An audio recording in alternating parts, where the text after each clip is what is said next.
Que la grâce de notre Seigneur Jésus-Christ, l'amour de Dieu le Père et la communion du Saint-Esprit soient avec vous tous. Amen. En ce jour si particulier du dimanche des défunts, je vais vous proposer une prédication sur le psaume 126 que nous avons lu en introïque de ce culte. Ce sera ce psaume qui sera notre parole d'évangile, notre parole de bonne nouvelle, notre parole d'espérance pour nous qui avons eu des proches qui nous ont quittés cette année ou même plus loin. Le psaume commence ainsi. Quand le Seigneur a rétabli Sion. Je ne vous lis pas la suite de ce verset, juste cette première partie. Quand le Seigneur a rétabli Sion. Car Israël, le peuple de Dieu, a eu besoin, à un moment de son histoire, à de nombreux moments de son histoire, d'être rétabli. C'est-à-dire qu'il a chuté et qu'il a fallu que Dieu vienne pour les relever. Ils ont chuté de plein de manières, mais toujours avec, je dirais, le même point commun. Ils ont tourné le dos à Dieu. Nous aussi, nous avons chuté. Nous aussi, le peuple de Dieu que nous sommes, ce peuple chrétien, a chuté. Pourquoi? Parce que le monde dans lequel nous vivons nous aveugle. Il est éblouissant d'innombrables lumières. Et nous nous y sommes perdus parmi ces lumières. Mais il y a lumière et lumière. Il y a des lumières qui brillent, mais qui ne produisent aucune chaleur. Et il y a la lumière qui brûle et qui réchauffe. Les lumières artificielles qui brillent sans chaleur sont nombreuses et attrayantes. Elles sont fortes, elles sont de plein de couleurs différentes. Elles sont partout autour de vous. C'est les trésors du monde, les promesses de réussite. C'est toutes ces stars, aujourd'hui, ces influenceurs ou ces grands héros du passé, vos aïeux peut-être, ceux qui vous ont précédés. Ce sont nos idoles, ceux qui réussissent dans ce monde et qui obtiennent leur lot de trésors, de prestige, de richesse, d'influence, de pouvoir. Ce sont ces lumières-là qui nous attirent. Ce sont ces lumières que nous regardons pour modeler notre vie, pour avoir nous aussi une récompense, pour trouver nous aussi un trésor. Ce trésor, il doit être concret, il doit s'exprimer en confort, en maison achetée, en véhicule possédé, en vêtements portés, en or mis dans un coffre, en chiffres qui s'affichent sur notre écran, quand nous voulons savoir quelle richesse nous possédons. Et nous sommes heureux de ces richesses, parce que nous travaillons pour les obtenir. Et c'est notre défense, au final. Quand on nous demande de nous justifier, oui, mais j'ai travaillé. J'ai travaillé pour ça. J'ai donné de mon temps, de mon énergie. Je me suis consacré à ça. Donc j'ai mérité ma récompense. Et oui, il y a eu du travail. Oui, il y a eu de l'investissement pour cette récompense. Mais le problème, c'est que les fausses lumières finissent par s'éteindre. Même les filaments ou les LED les plus robustes finissent par s'user et par ne plus pouvoir illuminer. Et si ce n'est pas l'ampoule qui claque en premier, c'est le courant qui cesse. Les lumières, aussi brillantes et colorées soient-elles, finissent toutes par s'éteindre. Et qu'est-ce qui nous reste? Il reste la nuit et le froid. La lumière nous avait fait oublier qu'il faisait froid. Elle nous avait fait oublier que derrière elle, il n'y avait rien. Et pourtant, c'est ce que nous verrons tous au dernier jour. Rien. Le noir. Pas de chaleur. Pas d'espérance. Parce que nous sommes perdus. Et nous avons couru après des lumières qui ne réchauffent pas, et qui ne dissipe plus à un moment les ténèbres qui vont finir par nous engouffrer. Nos lumières dans ce monde n'apportent pas la réponse au problème de la mort. Et pourtant, elles sont notre obsession quotidienne. Et nous modelons toute notre vie pour pouvoir passer un peu plus de temps illuminés par ces fausses lumières qui nous réchauffent. Nous avons besoin d'être rétablis, de sortir de cette illusion, d'être réveillés de ce mauvais rêve. Nous continuons le psaume, verset 1 à 3. Suite du verset 1, nous étions comme des gens qui font un rêve. Alors notre bouche était pleine de rire et notre langue poussait des cris de joie. Alors on disait parmi les nations, le Seigneur a fait pour eux de grandes choses. Le Seigneur a fait pour nous de grandes choses, nous nous réjouissons. Le Seigneur a rétabli Israël et il promet qu'il va nous rétablir. Mais n'est-ce pas comme un rêve? Et faisons-nous un bon ou un mauvais rêve? Croyons-nous vraiment qu'après les lumières froides et artificielles, après tous ces faux rêves qui ne mènent qu'à des trésors ici-bas, il y a une flamme qui brûle et qui réchauffe et qui dissipe pour de bon l'obscurité que nous fuyions tant? Est-ce que nous rêvons de ça? Est-ce que nous rêvons vraiment de ça? Est-ce que nous rêvons d'éternité et d'amour? Ou est-ce que nous ne voyons que ce monde matériel et vulgaire? Est-ce que nous n'avons pour obsession que nos gains immédiats, nos gains ici? Ou est-ce que nous pensons qu'il y a autre chose de possible et nous faisons le nécessaire pour nous en approcher? Est-ce que nous rêvons qu'il y a des choses qui ne périssent pas, que la mort en fait est un accident, que ça ne fait pas partie du plan de départ et que ce n'est pas notre destin? Que nous, au contraire, nous avons été créés pour vivre et pas pour mourir. Et que c'était précisément et que c'est toujours le plan de Dieu. La mort, c'est notre échec. C'est le salaire de notre chute, de notre égarement. La mort, c'est la preuve que nous ne sommes pas tout-puissants.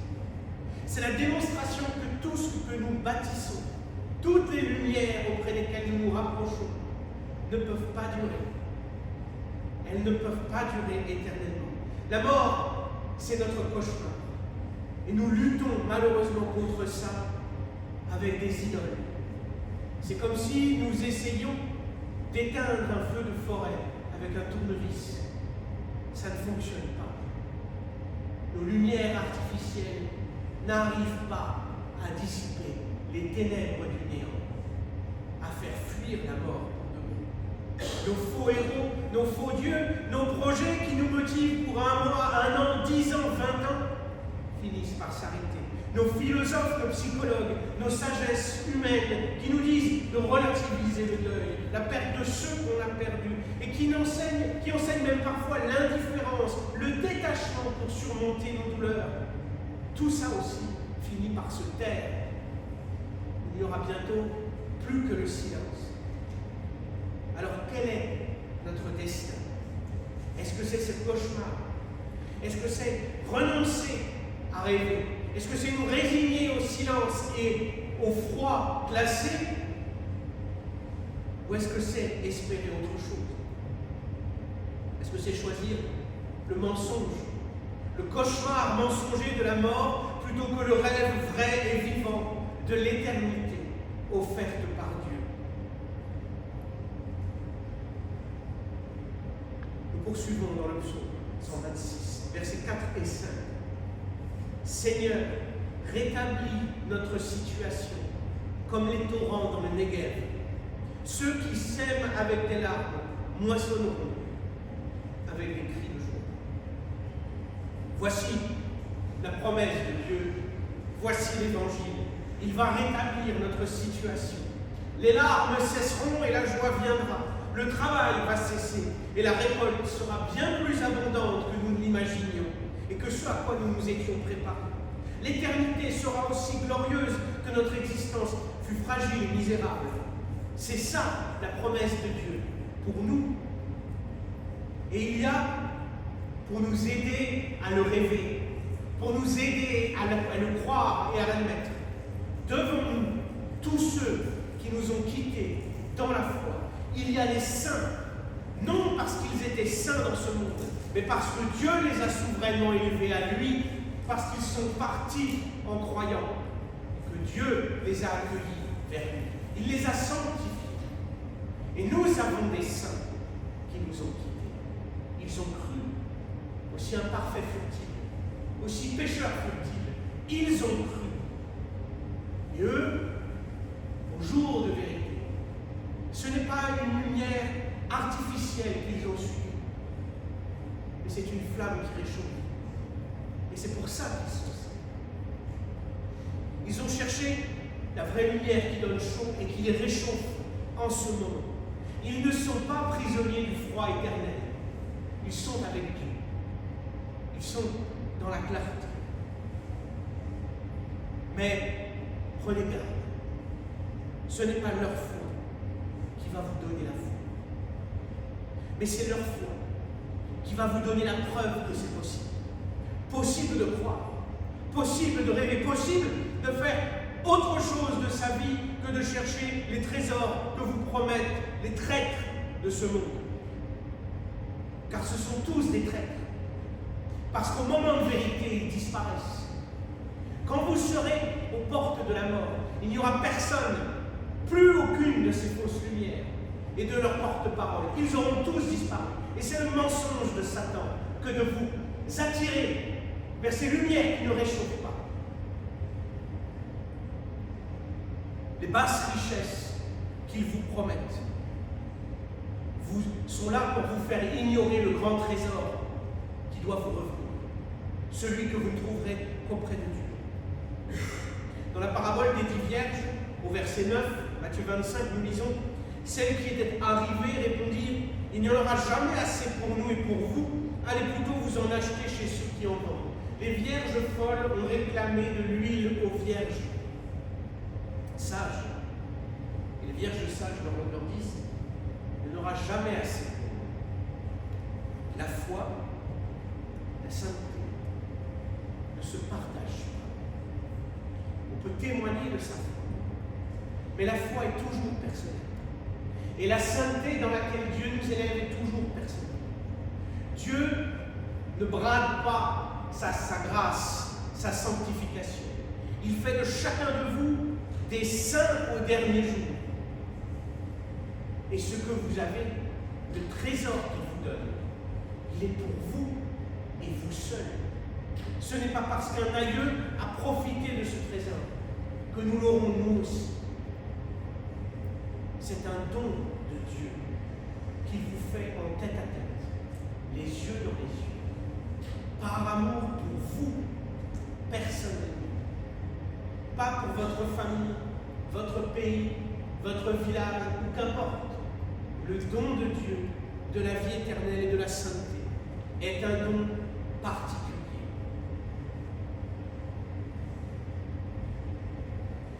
Les saints qui nous ont précédés n'accomplissent pas des miracles pour nous depuis les cieux. Vous pensez bien, ils sont trop occupés à se reposer avec Dieu. Et ils ont bien raison de le faire. Mais nous pouvons tout de même apprendre deux choses de leur part.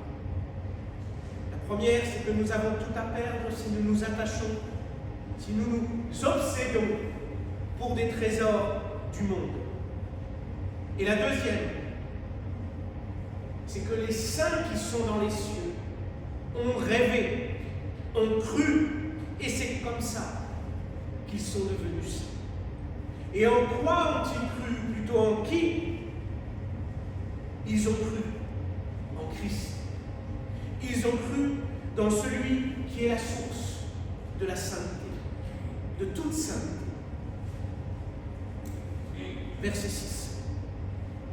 celui qui s'en va en pleurant, quand il porte la semence arrêtée, revient avec des cris de joie quand il porte ses jets. Souvenez-vous des pleurs du Christ à Gethsémani. Souvenez-vous de sa douleur avant de franchir le pas, d'avancer vers cette croix. Il savait ce qu'il avait. Mais il accepte finalement de suivre la volonté du Père et de porter nos péchés à notre place. Il accepte de brûler pour nous afin de devenir la vraie lumière. Il accepte que le feu de la douleur et de la mort le consume pour pouvoir tous nous éclairer, pour pouvoir ensuite ressusciter. C'est-à-dire que le Christ, en brûlant pour nous sur la croix, est devenu la lumière qui ne s'éteint jamais, le buisson ardent qui est apparu à Moïse, qui éclaire mais ne se consume pas, ne brûle pas. Il s'en va en pleurant à Gethsémani, mais il porte en lui la semence à répandre. Et cette semence, c'est cette promesse de Dieu. Matthieu 4, verset 17. Jésus commença à proclamer: repentez-vous, car le règne des cieux s'est approché. C'est ça, la promesse que parmi les fausses lumières qui finissent toutes par s'éteindre, il y a une vraie lumière, la flamme qui réchauffe, qui brûle le combustible, qui ne s'épuise jamais. Qu'au-delà des mensonges, il y a la vérité, et qu'au-delà de la mort, il y a la vie. Que tout n'est pas qu'une question de point de vue et de relativisation, mais que le royaume de Dieu est vrai, et qu'il vient vers nous, en ce moment. C'est ça que Satan ne veut pas entendre, et que notre péché fuit. C'est ça que nous ne voyons pas dans le monde, le règne des cieux, le royaume de Dieu, qui est proche, qui se rapproche, qui vient vers nous. Et ce royaume, à quoi ressemble-t-il? Apocalypse 21. Alors je vis un ciel nouveau et une terre nouvelle, car le premier ciel et la première terre avaient disparu, et la mer n'était plus. Et je vis descendre du ciel d'auprès de Dieu la ville sainte, la Jérusalem nouvelle, prête comme une mariée qui s'est parée pour son mari. J'entendis du trône une voix forte qui disait: la demeure de Dieu est avec les humains. Il aura sa demeure avec eux. Ils seront ses peuples, et lui-même qui est Dieu, avec eux sera leur Dieu. Il essuiera toute larme de leurs yeux. La mort ne sera plus. Il n'y aura plus ni deuil, ni cri, ni douleur, car les premières choses ont disparu. Christ revient dans des cris de joie. Le Christ, l'Emmanuel, le Dieu parmi nous, est ressuscité. Comme en ont témoigné plusieurs centaines de témoins à l'époque, le Christ est revenu avec la mort vaincue et la vie éternelle offerte à tous. Celui qui était assis sur le trône dit: de tout, je fais du nouveau. Et il dit: écris, car ces paroles sont certaines et vraies. Il me dit: c'est fait. C'est moi qui suis l'alpha et l'oméga, le commencement et la fin. À celui qui a soif, je donnerai de la source de l'eau de la vie gratuitement. Tel sera l'héritage du vainqueur. Je serai son Dieu et lui sera mon fils. Est-ce que vous croyez cette espérance? Est-ce que vous croyez cette promesse? Que le Christ peut tout pour vous, qu'il peut même vous sauver et vous donner la vie éternelle?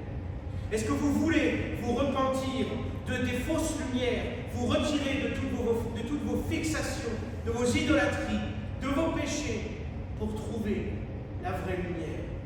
Est-ce que vous comprenez les saints qui vous ont précédés et qui vous l'ont montré, cette lumière, pour que vous aussi, vous la cherchiez? Est-ce que vous voyez que Jésus-Christ est celui qui a allumé le feu qui ne s'éteint jamais, le feu qui rend saint dans les cieux, le feu qui donne le pardon et la vie éternelle, le feu qui est venu le jour de la Pentecôte se déposer sur même feu, l'Esprit Saint, que vous avez reçu le jour de votre baptême. Est-ce que vous voyez que Dieu fait tout ce qu'il peut pour amener son royaume à vous, parce qu'il vous aime et parce qu'il ne veut pas, absolument pas, que vous mouriez à cause des fausses lumières. Votre vie n'a aucune raison de s'arrêter, sinon à cause de votre péché. L'éternité est pour tous ceux qui se saisissent du Christ, tous ceux qui, comme dans la Bible, posent ses mains sur lui, touchent son manteau et se laissent porter sur ses épaules. Car c'est lui le Saint de Dieu, c'est lui le Dieu 3 fois saint, c'est lui l'alpha et l'oméga, votre source et votre destination. C'est lui qui est tellement saint qu'il est saint à votre place, saint pour vous, saint pour vous rendre saint. Car si vous revêtez le Christ, si vous prenez sa sainteté pour vous en habiller comme un manteau, alors au jour de votre mort, Dieu le Père vous regardera et vous fera grâce. Car vous n'aurez pas succombé à Satan. Vous n'aurez pas cherché et, comment dirais-je, vous ne vous serez pas obsédé pour la fausse lumière. Mais comme tous les saints qui vous accueilleront là-haut, avec tous ceux que vous avez perdus, qui ont cru, vous serez vous aussi saints. Et vous danserez autour du feu qui ne s'éteint jamais. Vous vivrez dans la lumière éternelle, dans la joie du ressuscité. Alors, comme dans le psaume, Jésus revient du champ avec des gerbes, plein les bras. Ces gerbes, c'est son peuple, c'est ceux qui nous ont quittés. C'est vous, vous tous, qui croyez. Que la paix de Dieu, qui surpasse toute intelligence, garde vos cœurs et vos esprits en Jésus-Christ pour la vie éternelle.